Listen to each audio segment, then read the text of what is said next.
Attendez, alors, Hector Balck, là, c'est très très bien tout ce que vous dites là sur le décloisonnement, c'est très bien. Oui. Et tout à l'heure, vous nous avez expliqué qu'il y avait une cloison très nette entre vos goûts personnels et votre travail professionnel de critique d'art, que vous ne vous impliquiez pas personnellement dans votre travail de critique d'art, que vous pouviez parler avec objectivité, avec empathie de peintres que, par ailleurs, vous n'aimez pas particulièrement. Non, donc là, c'est cloisonné, là, alors. Attends, j'ai pas compris. Que je n'aimais pas particulièrement, mais qui, dans l'ordre des affects, ne peindrait pas l'univers dans lequel j'aimerais être. Parce que de toute façon, je ne cherche pas chez les peintres l'univers dans lequel comme je peux le faire dans les arts mineurs. Par exemple, oui, j'aime les films d'espionnage et j'aime pas les films d'horreur parce que j'aimerais bien être un espion et j'aimerais pas être un sadique. Donc il y a un rapport, si vous voulez, personnel, de même qu'un acteur, vous l'aimez bien parce que vous aimeriez lui ressembler ou des conneries comme ça, oui. Là, il y a rien, il y a pas d'affect personnel, si vous voulez, dans mon jugement pour la peinture et je pense que ça fait partie du sport de la chose, c'est-à-dire de l'exercice intellectuel qui consiste à être autre chose que ce qu'on est nous-mêmes. Vous voyez ce que je veux dire ? Donc, vous ne pouvez pas dire que je vais admirer des artistes que je déteste par ailleurs. Non, c'est juste que je fais la différence entre aimer bien et admirer. La question de aimer bien, au sens j'aime bien ce type-là, vous voyez, là, il a ses défauts, mais j'aime bien. Non, ça c'est non en peinture, parce que je suis dans le jugement esthétique. C'est tout. C'est tout et c'est tout. Alors en effet, je fais un cloisonnement, on va dire. Mais moi, je ne fais pas un cloisonnement, je fais une étanchéité et j'estime que c'est le sport de la chose. Et que j'y gagne. Ouais, c'est ça aussi, j'y gagne. Mais sinon, j'ai quand même intéressé à l'art juif, alors. Si c'était ça, ce serait ridicule, parce que l'art juif, c'est rien à côté de l'art catholique. La peinture est d'abord chrétienne, il faut le dire, c'est 95% de l'art chrétien, et 90% c'est catholique, vous voyez. Et le génie du catholicisme, je suis extrêmement sensible, puisque je m'intéresse à la peinture, et voilà. Donc, à partir du moment où, de toute façon, c'est même pas une religion qui m'attire, et que je suis critique d'art, il faut bien faire le divorce. Alors Malraux vous dirait qu'il y a un moment où la peinture, pour revenir à la peinture, où la peinture religieuse devient une œuvre d'art, devient œuvre d'art. Notre regard sur la peinture religieuse change complètement. Nous ne voyons plus des vierges, nous voyons un morceau de peinture. Qu'en pensez-vous ? Il faudrait que je voie les termes exacts dans lesquels il dit ce qu'il veut dire, parce que... Il passe de l'église au musée, quoi. Ouais, parce que c'est un peu des évidences, si vous voulez. Je ne sais pas si lui fait partie de ceux qui pensent qu'on peut avoir un jugement sur l'art occidental, mais dès qu'il s'agit d'art oriental, les canons sont différents et donc on ne pourrait pas le juger. Alors que moi, de toute façon, tout ça, c'est à la fois intime et étranger. J'ai aucun problème pour avoir un jugement sur l'art chinois et sur les répétitions et les faiblesses de l'art chinois, voire même les choses réussies de l'art chinois. Et je me dis pas, oh là là, mais t'es pas zen, tu peux pas. De toute façon, je suis pas zen, mais je suis pas catholique non plus, et je peux juger aussi bien l'art chinois à partir du moment où, peut-être n'est-ce pas le cas, où je m'y connaîtrais assez et où j'aurais vu assez d'œuvres, tout ça c'est de la peinture et j'ai pas de problème pour en juger. Et de toute façon, je pense aussi que dans la peinture, comme dans l'art en général, tout est transparent. On voit tout, vous voyez, tout est là. Donc il n'y a pas chercher midi à 14h, tout est là. Il suffit bien de regarder, de bien comparer. Et quand vous comparez tous les paysages chinois, vous commencez à comprendre là où la différence se fait, ce qui bouge et ce qui ne bouge pas. Et c'est en jugeant de ce qui bouge que vous pouvez juger de l'art chinois. Il y a une anecdote très jolie au tout début de votre livre, Hector Balck, c'est l'anecdote de la pêche. Le fruit. Oui. Vous voulez que je vous la dise ? C'est ça l'anecdote. C'est une histoire. Est-ce que ça illustre bien votre manière, finalement ? Je vais essayer de m'en souvenir comme ça. En fait, c'est mes parents qui me l'avaient raconté parce qu'ils avaient lu les mémoires de Claude Terrail, qui était le patron de la Tour d'Argent, un restaurant très chic dans lequel les jours de gala, mes parents m'emmenaient parce qu'ils aimaient bien les restaurants très chics. Et donc, l'enfant gâté que j'étais connaissait donc le livre de souvenirs de Claude Terrail, qui avait emprunté au livre de souvenirs de quelqu'un d'autre, parce que le pauvre Claude Terrail n'avait pas non plus écrit ses mémoires de sa propre main, et qui était un homme très mondain et tout ça, enfin bref, c'est pas très grave. Et il disait, il parlait comme une sorte de légende de la gastronomie, et donc si je me souviens bien, il parlait d'un jardinier qui faisait des pommes, ou plutôt des pêches, et qui devait faire goûter ses pêches à je ne sais qui s'occupait du roi. Et le dégustateur juré, Monsieur Petit-Radel, bibliothécaire de l'Institut. Voilà le détail dans votre livre. Et alors, il lui fait goûter sa pêche, mais au lieu de lui faire goûter sa pêche, il lui donne une injonction, si je me souviens bien, et il lui dit, il la coupe en 4 quarts, et il dit, soyez bien aimable, concentrez-vous en goûtant ce morceau de pêche, et goûtez l'eau, la liquidité de la pêche. Bref, goûtez l'eau. Il la goûte, il la trouve pas mal, et tout ça, bon, bref. Je me souviens plus du tout des réflexions de celui qui goûte, mais ça n'a aucune importance. En deuxième temps, il lui dit, et maintenant, goûtez la saveur. C'est-à-dire le sucre, l'acidité, je ne sais quoi encore. Plus l'eau, plus la liquidité, juste le goût de la chose. Comme si déjà il avait séparé avec un couteau ineffable, si vous voulez, l'eau de la chose et le sucre de et le sucre de la même chose. Et il goûte, etc. Il goûte la saveur. Il trouve super, tout ça. Et maintenant, il dit, goûtez la chair. C'est-à-dire la consistance. La consistance, ce n'est plus l'eau et ce n'est plus le sucre, l'acidité, je ne sais quoi, c'est la consistance. Et tout d'un coup, vous faites un effort, et c'est dans votre tête que ça se passe. De même que dans un tableau, quand vous regardez un tableau, vous voyez la lumière, vous voyez l'espace. Pourtant, c'est en regardant la même chose qu'on voit et la lumière et l'espace, mais on peut ne faire attention que. C'est comme si votre œil découpait avec un rasoir, si vous voulez, mais un rasoir conceptuel, l'une ou l'autre des attributs de la peinture. Donc il a goûté les 3, qu'il a trouvé les 3 très très bons, il dit, et maintenant, goûtez le tout. Et donc il prend le 4e quart, et dans le 4e quart, il mélange tout. Et c'est ça qu'on appelle juger une œuvre d'art. C'est quand tout d'un coup, une fois qu'on a bientôt regardé chacun des détails, on le revoit en seulement 4 secondes, 3 secondes le tableau, on dit, ah ouais, c'était bien un chef-d'œuvre. Parce qu'on a le souvenir de tous les moments qui vous ont inspiré concernant la texture, l'espace, la lumière, la physionomie, l'anatomie, et je ne sais quoi encore, le temps et la narration du tableau. Donc on le revoit comme ça, comme si d'un seul coup d'œil, même si ce coup d'œil est riche de plein de mémoires qu'on a eu d'être bien promené dans le tableau, et on peut avoir un jugement esthétique, c'est-à-dire un jugement immédiat. Toute l'ambiguïté de l'immédiateté du jugement esthétique est dans cette petite histoire, parce que le jugement esthétique est immédiat, c'est-à-dire c'est toujours du toc, même si cette immédiateté ne peut surgir que au bout de quelques années ou au bout de 10 minutes de réflexion. Vous voyez, mais il s'agit toujours de le revoir en entier comme un seul coup d'œil, comme une gifle un peu. Pourquoi, Hector Obal, que quand on se promène dans un musée, on passe son temps à juger, justement? Vous avez prononcé je ne sais pas combien de fois le mot jugement pendant cette conversation. Pourquoi juge-t-on? Pourquoi attribue-t-on des notes? Finalement, ça c'est bien, ça c'est un chef-d'œuvre, ça c'est une œuvre intéressante, enfin ce genre de choses. C'est jouir. Juger, c'est jouir. Comprenons-nous. Si vous avez un tableau et que il appartient à votre grand-mère, c'est très difficile. Moi, je vois très bien, j'ai un tableau, moi, qui appartient à ma grand-mère. C'est très difficile de ne pas se souvenir que tous vos souvenirs d'enfance sont liés à ce tableau et vous avez du mal à le juger, en vérité. Oui. Parce qu'en vérité, ce tableau se rattache à... C'est quand même pas ça qui va faire que c'est un bon tableau, même si sa fréquentation vous est agréable pour plein de souvenirs. On voit bien combien est-ce que le jugement n'a rien à voir avec ça dans l'exemple que je vous donne.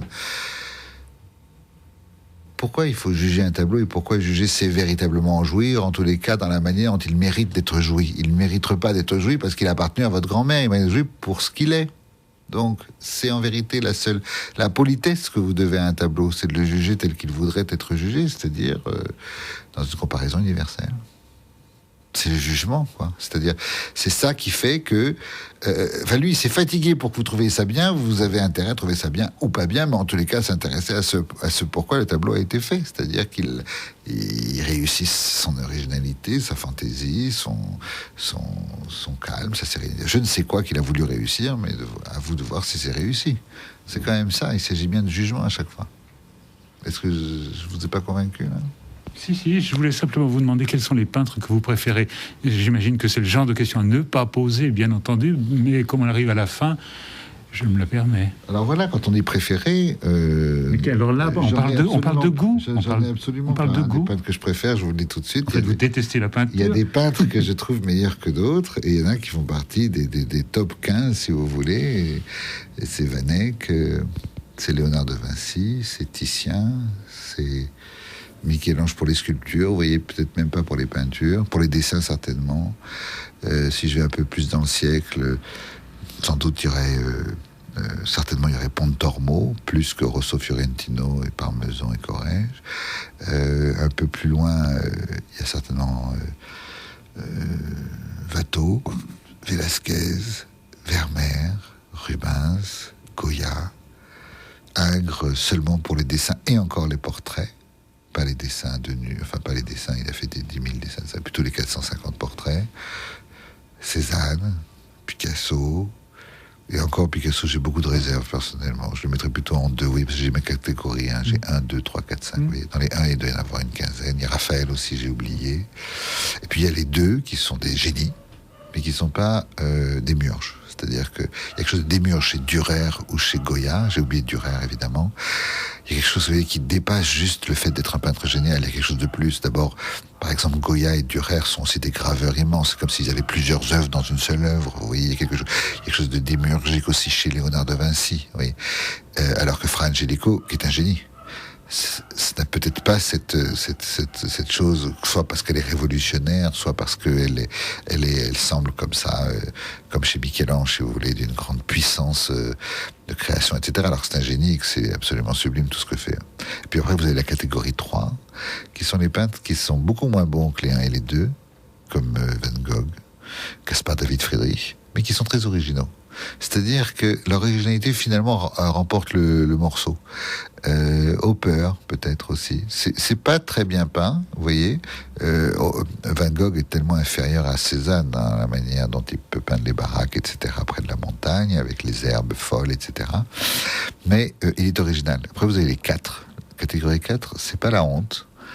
C'est ceux qui sont juste à l'ombre de... C'est-à-dire qu'il y a toujours un qui est meilleur. Vous voyez, Gerrit Dou, c'est un très très bon peintre flamand. Il est à l'ombre de Rembrandt. C'est-à-dire que finalement, si vous avez Rembrandt, vous n'avez pas besoin de Gerrit Dou pour aller vite. Il n'a pas donc l'originalité de la catégorie 3. C'est les 4.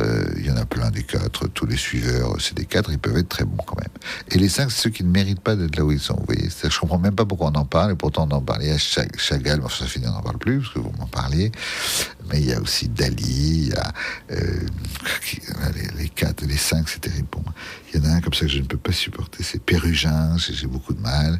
Je vous choquerai en vous disant que je suis proche de mettre dans 5 les peintures de Turner, que je trouve d'une caricaturale et très très bon. Je mettrais très embêté. Voilà.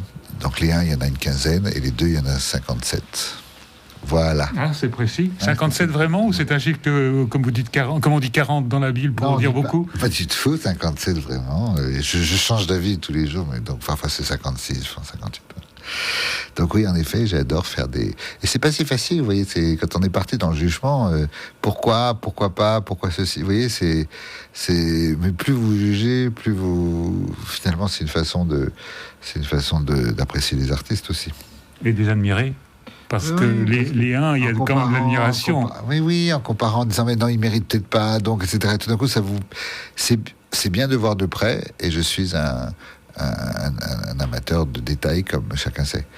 Mais parfois, il faut voir de loin. Et voir de loin, c'est pas juste voir le tableau en entier, c'est voir toute l'œuvre en entier. Et voir de loin, c'est peut-être pas voir que toute l'œuvre en entier, c'est voir toute l'œuvre dans le siècle, comme si vous voulez, moi je rêve de ça, vous voyez, comme si, dans la tête, comme ça, je me dis, imaginez tout d'un coup tous les tableaux importants du XVIe siècle qui étaient par terre. D'accord. Parfois, je fais des trucs informatiques comme ça. Et donc, je les mets sur le sol. Et en hélicoptère, on parcourrait la croûte, enfin, une zone comme ça, un land, où il y aurait côte à côte tous les tableaux du 16e, puis après du 17e, puis après du 18e, etc. Et tout d'un coup, comment on verrait, moi je peux vous le faire informatiquement parce que c'est amusant, comment la couleur évolue, le dessin évolue, la texture des choses, c'est-à-dire leur côté suave ou au contraire rigide, etc., évolue jusqu'à la petite explosion du XXe siècle, qui n'est, à mon avis, qui évidemment est très spectaculaire, et qui n'est qu'un pétard mouillé.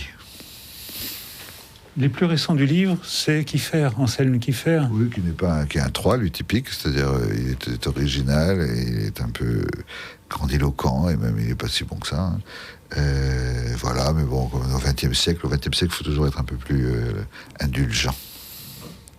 Pourquoi c'est un petit siècle pour la peinture? Ah bah oui, c'est même, comme disait Picasso, à force de vouloir détruire la peinture, ils vont bien finir par y arriver. Alors que je pense que l'art reste depuis...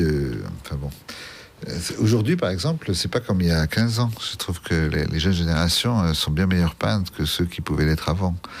Et je reçois des dossiers qui m'enchantent, je vous le dis comme je le pense, de peintres figuratifs sur la scène internationale en plus. Enfin, je veux dire, venus de plein de pays différents du monde et qui, quelque part, suivent la voie qui avait été tracée par un peintre que je préfère au XXe siècle qui s'appelle Gilles Ayot.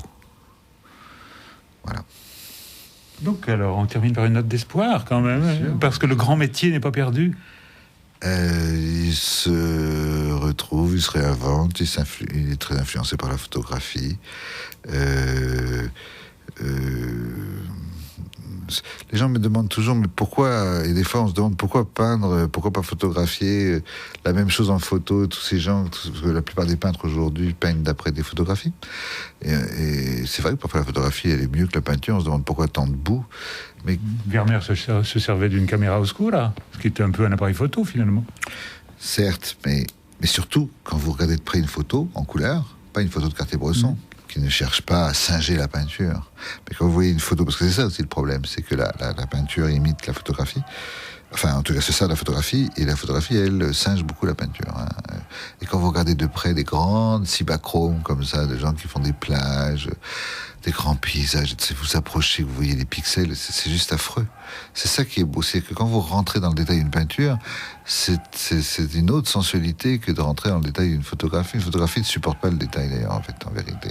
Et tout ce qu'ils font là avec leur technologie hyper moderne ne changera rien au fait que ce sera toujours moins beau qu'une peinture de près. Mais la photographie a d'autres avantages. Il ne faudrait pas que les gens croient que je juge de manière générale. Mais les arts se font concurrence, et parfois c'est fructueux, parfois ça ne l'est pas. Vous voyez.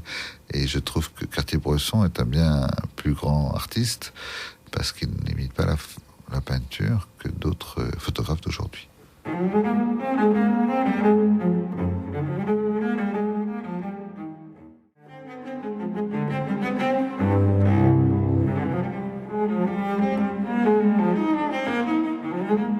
Avec cet extrait d'une des suites pour violoncelle de Johann Sebastian Bach par Jean-Guihen Queyras, va se terminer ce Comme il vous plaira, dont l'invité était le critique d'art Hector Obalk, rencontré chez lui il y a quelques jours.